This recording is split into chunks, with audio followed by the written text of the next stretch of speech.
Writing na lang, tapos Dahil i-type. ano yun, dalawang book kasi yung gagawin nyo. Dalawang book. Yung isa sa inyo, sa Bible School yung isa. Yan. Ganun yun. Si Brother Rod, nagtaas ng kamay. Si Rex. Sir, go ahead. Pakiulit ang discussion mo ganina sa far off to compare sa Ephesians chapter 2 at saka sa Acts 2. Yung far off sa Acts 2 ay mga Israel sa far off na iba't ibang ibang country outside Jerusalem, and then mayroon namang iba in Jerusalem ayon sa Daniel chapter 9:7, in connection kasi dun sa Acts 2.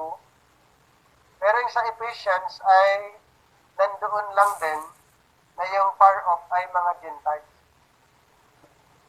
So ang ibig sabihin kasi kinakumpare doon sa Daniel chapter 9, maliban doon sa Babylon, may mga Israelites na na-scattered sa ibang bansa, maliban doon sa Babylonian captivity. Yung sa kasi, actually yung connected sa yun yung sa Babylonian yung far off kasi doon, iba yung sa sa Ephesians, yung far off sa Israelites ay related pa rin sa yun, sa Babylonian captivity. So ang ibig sabihin yung mga Jewish na scattered maliban doon sa Babylonia, mayroon pang mga Israelites na scattered doon sa ibang bansa noon o wala pa? Wala pa. Paano yung sila si Juan? Yung nalaman mo yung doon sa Acts, yung nangaral sila si Pablo, na mayroong mga Jewish doon sa Rome na ninirahan, na pinaalis ni sa emperador. Paano mo yun ma-explain yun? Kung sa Rome ay yung di ba nagkaroon ng Babylonian captivity, and then next is the Medo Persia, and then Greece, and then Rome. So sa time na yon ay yung scattered na rin yung mga Israelites. Kasi ilang empire yung from Babylon, pang-apat na yung sa Rome. So mayroon talagang dahil na scattered na sila. Mayroong mga Hudyo sa iba't ibang lugar. Yung mga Jewish, kato yung sa Acts to, sa Acts to, yung nangaral si Peter, sabi niya, yung mga doon sa far off, sa makatuwid, yung mga Jewish na scattered, umuwi sila doon pagpista. So, galing sila, may galing sa Egypt, Sa Jerusalem. oo, yung galing sa 16 nations siguro, 16, kung hindi ko nagkamali sa Acts 2. So sa makatuwid, yung nangaral na sila si Christ, sila si John the Baptist, at saka 12 apostles, mayroon ng mga Jewish na ninirahan sa ibang bansa. Mayroon na. Tama. Anong kaugnayan doon sa lordship? Yung hinahanap nila, anong kaugnayan doon? Kasi yung nangaral yung 12 apostles, sinabihan sila ni Christ na hahanapin yung mga nawalang house of Israel. Anong pagkakaiba doon sa far off? Bakit hindi pinapaalis yung mga 12 apostles nga mayroon palang mga Jewish doon sa malayong lugar aside sa Israel? So yung lordship referring to the Israelites, pero yan nga na yun tuturuan nila. Pero start sila sa Jerusalem. O kaya start sila sa Jerusalem muna. Pero ang pinaka-purpose nila ay hanapin yung mga lost sheep, referring to the Israelites, kasi na-scattered na sila eh. Pero ang starting point ng ministry nila, Jerusalem first. Yung sa opo. Yung doon na sa Acts, yung doon na sa Matthew 28. Yung mission after Christ ascension, pinapapunta na yung mga 12 apostles doon sa ibang bansa. Ang ibig bang sabihin, uunahin pa rin yung mga Jewish scatter doon sa far off. Yes, ganun pa rin. Israel pa rin ang kanilang pinaka-main Kasi ang instruction clear kasi sa kanila. Israel. Oo. Paano natin ma-connect dito sa Matthew chapter 10? 21 siguro yun. Pa 23. Sabi ni Christ, hindi pa nila maikot ang buong Israel, babalik na siya. Paano natin ma-connect? Mateo Chapter 10. Start tayo sa 21. 21. Sabi ni Christ, until i-persecute sila, and the brothers, verse 22, and the brothers shall delivered up to death, and the father, the child, and the children shall rise up again, their parents, and cause them to be put to death. And ye shall be hated of all men for my name's sake. But he that endureth to the end shall be saved. 23. But when they persecute you in the city, flee into another. For verily I say unto you, ye shall not have gone over the cities of Israel till the Son of Man be come. Paano natin i-reconcile doon sa statement doon sa Matthew 28? Yung all the world na sinasabi ba? Kasi dito sa Matthew 18, chapter 10, 21 to 23, hindi pa maikot kay Jerusalem first, yung instruction niya doon sa Acts chapter 1, 1 to 8. Pero sabi niya doon sa Matthew, hindi pa nila maikot, Jerusalem first. Balik na si Juan balik na ang Son of Man.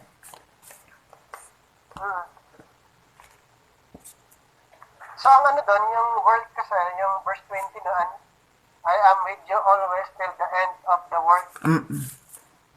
Yung word kasi doon, sa Greek kasi, siya aeon. Kumbaga, time period of time lang, hindi yung literal na, yung inhabited earth. Yung word na, parang literal na ikotin, hindi kasi sa Greek kasi yung doon is ayon period of time lang, hindi siya yung literal na word. Na pag ganun kasi, iikotin literally, hindi talaga maikot yun. Kasi ilang country ang the whole world, kung sa literal na word. Yung sa Matthew 28, yung ginamit na word is time, period of time lang. Hindi siya literal na word. Sige. Inaapakan natin na punta sa city to city. Sige, thank you po. Thank you. Salamat. Thank you din, sir.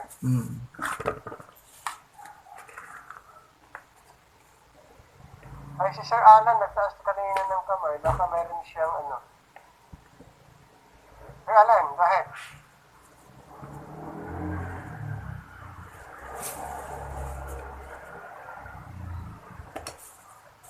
Sir Alan.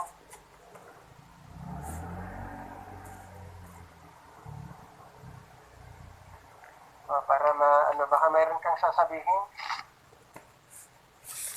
Hindi marinig yung boses mo. Hindi ko alam kung narinig ng iba. Hindi narinig, hindi narinig. Ay, hindi marinig eh. Hmm. Wala makadungog si Jasper doon sa bukid no. Bili niya madungog. Kamu, nakadungog mo diha.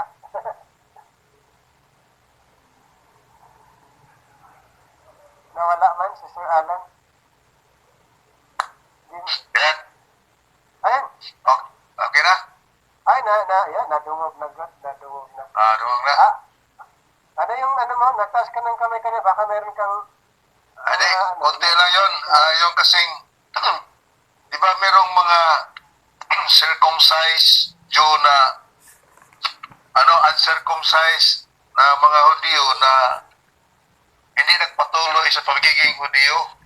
Maaring yun siguro ang, parang part-of ba na Gentiles. Kasi yung Gentile, yung mga Gentile kasi, meron ding mga Hudyo na Gentile din.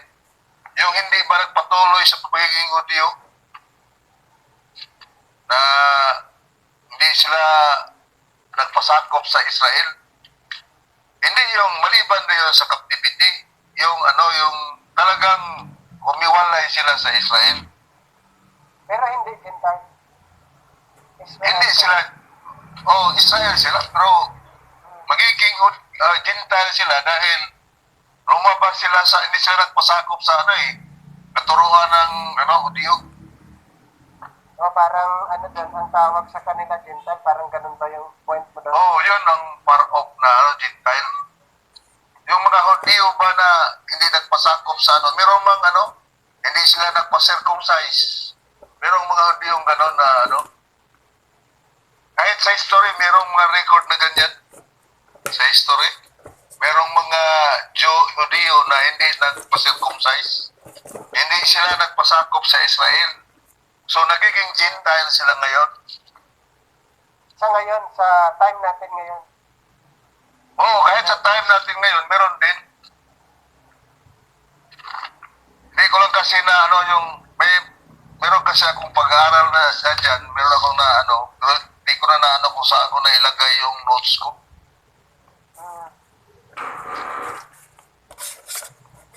So parang Hudyo sila, tapos namumuhay sila bilang Hintel, parang gano'n. Yan yung ganon, parang ganon. Hindi sila nagpasakop sa law. Hindi rin sila nagpa-circumcise. Merong mga ganong grupo ng mga Kaya Hudyo sila na pero Hudyo, naniniwala sila kay Kristo. Kay Kristo, so baka hindi kay Kristo, lang, yung Misaya lang, pero walang pangalan. Parang gano'n, Misaya lang. May magkaiba yung yung Judaizers lang, Judaizers. Kasi yung mga Judaizer noon, Magkaiba yung mga Judaizers. Messianic noon, merong mga Messianic na hindi sumasali sa mga Judaizer kasi ma-pride kasi yung mga Judaizer eh. Mataas yung pride nila. Parang nililiit nila yung mga Hudyo na mahirap. Kaya yung iba doon, hindi na nagpasakop sa kanila. Kaya yun, maaari yung mga yung parkop na Gentile. Hudyo na namuhay, Oo. Israel na namumuhay As Gentiles. Hudyo na Hudyo na unbelievers na lang. Ganun, parang ganun. Unbelievers. Oo. Okay. So, thank you. Sir Rex, may isa pa akong tanong. Isa. Sige sir, go ahead. During sa Pentecost,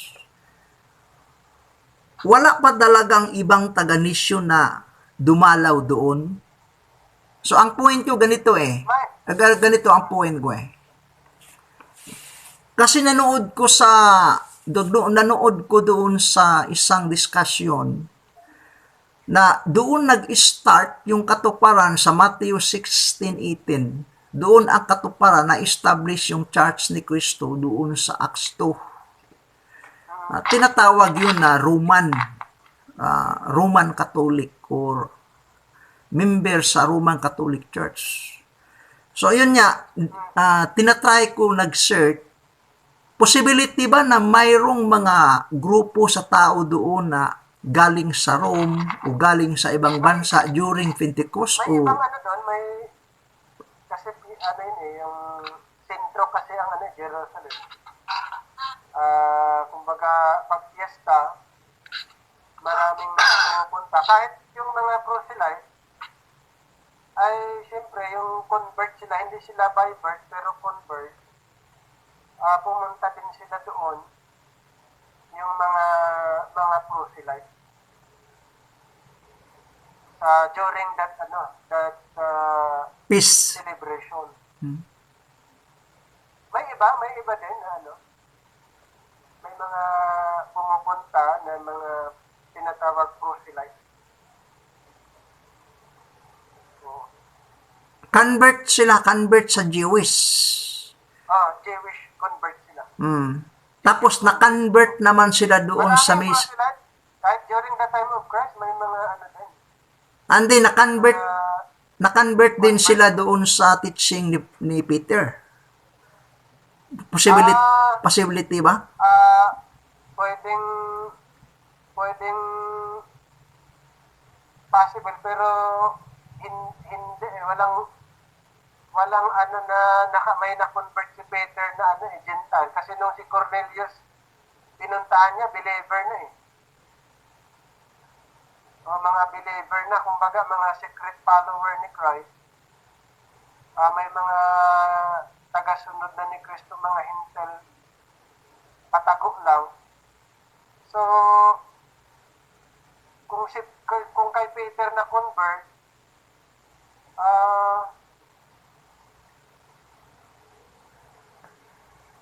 Walang record. walang ano eh. Sa makatuwid, sa Acts 2, walang record na Gentile naging doon sa dating church sa Little Flock, wala. Kasi yung doon sa Acts 2, yung na-convert ni Peter, dinagdag doon sa dating nag-exist na church.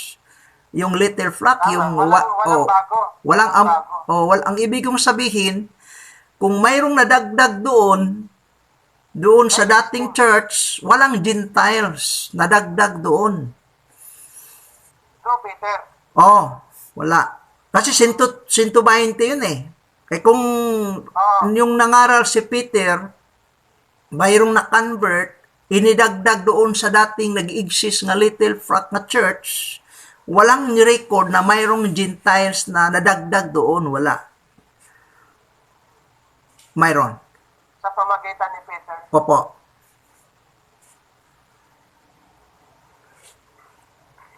Basahin natin yung sa Acts 2:41. Kasi ang point ko ganito, doon nag-start ang Roman Catholic Church. Kung doon, mayroong taga-Roma. Kung wala, hindi pa nag-exist ang Roman Catholic doon sa Acts 2. Yun ang point ko. Kasi maraming nagkiklaim sa ibang mga churches nga doon nag-start ang church, doon nagsimula na tinatawag na body. Ang gamit doon, idinagdag sa Acts 2. So, hindi doon nag-start. Kasi mayroon nang nag-exist. Kasi ang yung ganito yung yung point of reasoning nila. Gumawa sila ng article para mayroon silang basihan na si Pedro pumunta ng Roma. Tapos pinatay siyang pabaliktad. Dahil ayon sa kanilang article na hindi daw siya karapat-dapat, kaya ni-request niya na ipako siya pabaliktad doon sa Roma. Anong gagawin ni Pedro doon sa Roma na mga Gentile doon? Wala namang utos sa pumunta siya sa Gentile. Tapos sasabihin nila na si Pedro yung first pope. O siya yung first pope. Kaya doon sa Matthew 16:16 na si Pedro yung ano daw, yung pope, first pope, at siya yung pumunta sa Roma and then pinatay na ay ipinako siya na upside down. Yan ay ayon lang sa kanilang article. Pero hindi proven. Kasi sa Acts 8:1, hindi sila nakalabas sa Jerusalem. So, tama yun na hindi matibay na basihan na ang Matthew 16:16 ay starting ng Roman Church. At isa pa, wala namang Roman na church during the time of yun na in-establish yung Roman Catholic Church kasi yan ay after Constantine. After Constantine na yung record patungkol sa sa Roman Catholic Church. Kaya pag i-connect sa Bible, wala talagang connection sa Bible yung kanilang organization. So hindi siya basihan na yung Matthew 16:16 ay sila yon. Kasi ganito ang ganito ang teaching eh. Ang Matthew 16:18 ginagamit yung modal verb, yung I will build upon this rock. Ang church itatayo ni Christ. Ang fulfillment doon kasi future yun eh. Ay dito natupad sa Acts 2. Yung nangaral si Peter, dito nag-start ang Roman Catholic Church. Tapos, kaso lang added ang ginagamit sa verse 41, then they that gladly received his word were baptized, and the same day there were added into them about 3,000 souls. So saan sila idinagdag? Yung nag-exist sa chapter 1, mayroong 120. Doon idinagdag. So hindi dito nag-start. Yun na, nagtanong ko kung mayroon bang galing sa Rome at saka ibang bansa na na-convert ni Peter para matawag nating Roman. Kasi kung walang nadagdag galing sa Roma, di hindi sila Roman Catholic Church, hindi sila Roman Church. tama. Yun ang point ko. Kasi pagdating sa encyclopedia, maraming mga document nagpapatunay na ang nag-start dito sa Acts 2 yung Roman Catholic Church. Pero sa Bible, very ironic. Lumihis kabaliktaran, no? Kasi paano mo matawag na Roman Catholic Church, wala namang taga-Roma. Tama. Yung mga 120, wala namang taga-Roma, wala namang ma-shirt natin niya, galing sa Roma, galing Jerusalem yun. Minsan, pagdating mo doon sa mga world history, marami na nagpapatunay na Roman Catholic Church doon sa encyclopedia, iba't ibang history na. Pero pagdating dito sa Acts 2, mahirap patutunayan. Tama.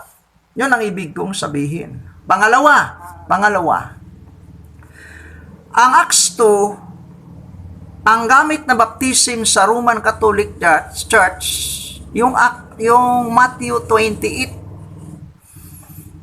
In the name of the Father, the Son, and the Holy Spirit.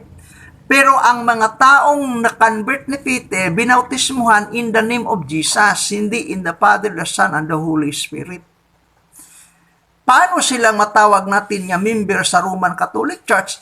Ang ibinautismo nila in the name of Jesus. Nag-gets mo yung ibig kong sabihin? Verse 38, then Peter said unto them, repent and be baptized every one of you in the name of Jesus Christ for the remission of sins. Ang ginamit ni Peter sa pangalan ni Hesus Kristo. So, ang ibig sabihin, hindi sila Roman Catholic Church kasi ang baptism ginamit sa Roman Catholic Church in the name of the Father, the Son, and the Holy Spirit. Tama. Ito, pinalabas ko lang yung discussion, pero minsan, magtaka tayo pagdating sa world history, maraming mga proof na ebidensya. Pero pagdating sa Bible, mahirap papatunayan. Yung iba, gumagawa na lang ng ubang translation o version. No? Tama. Sige, thank you po. Thank you. Thank you. So, yan. Salamat, Brother Wood at Brother Alan. At sa iba, sa lahat nandito po, maraming salamat. Bukas, pakinggan po natin yung mga bukas. Oo, mga reporting at question and answer. Parang si And answer. Sir Benji siguro yun eh. Sabi niya, siya daw mag-report. Bukas. Maganda yung niya. Mm. Abangan nyo kung anong title. Ready na yun. Hindi muna niya sabihin ngayon, baka mag-absent kayo bukas. Okay, so maraming salamat at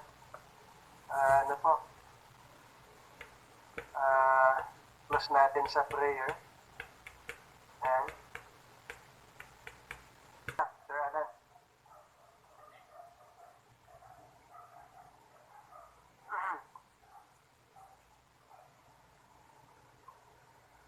Sige po. Mag-pray tayo. Dakilang Diyos na makapangyarihan sa lahat.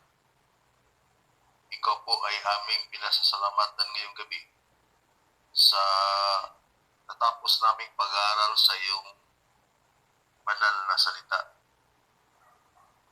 Salamat din po, Panginoon, sa mga katuruan na natanggap namin.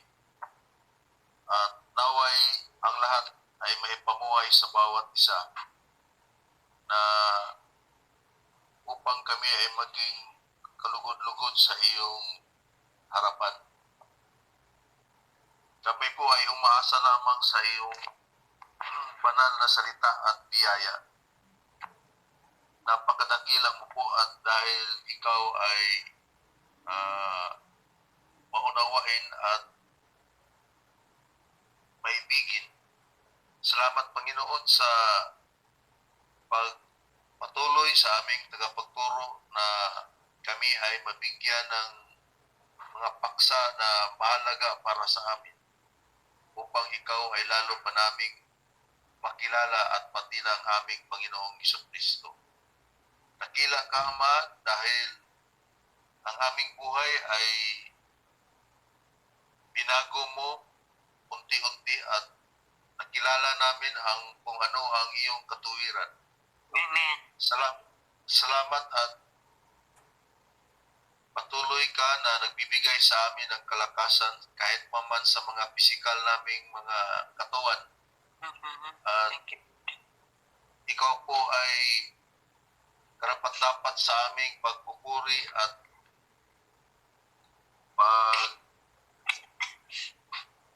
ibigay ng kaluwalhatian sa pangalan ng aming Panginoong Jesucristo. Ang lahat ay aming pinasalamatan sa iyo. Amen. Amen. Amen po. Good night po. Good night. Good night. Salamat. Bukas ulit. Bukas. Thank you. Good night po sa lahat. Good night. Good night sa lahat. Good night. Good night. Salamat.